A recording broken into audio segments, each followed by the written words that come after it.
If you are using Zendesk Support tool, you may want to manage multiple tickets simultaneously at once. You simply need to search Bulk Data Manager in Zendesk Marketplace, and then install it.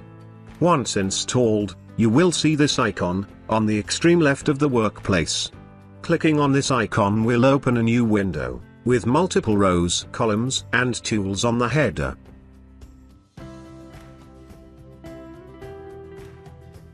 The header contains the delete option, which will delete any selected tickets. Extreme left option brings the entire column to the first position. Left and right icons are used to bring the column to the left or right side of the adjacent sides. Sort option will sort the data in ascending or descending order.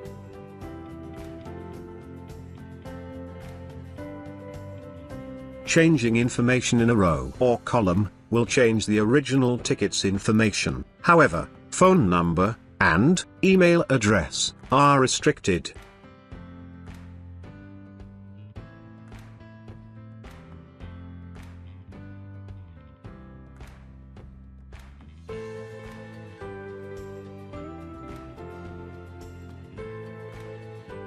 This is how we manage the data in bulk in Zendesk Support tool, using Bulk Data Manager by Hexserve Solutions. Thank you.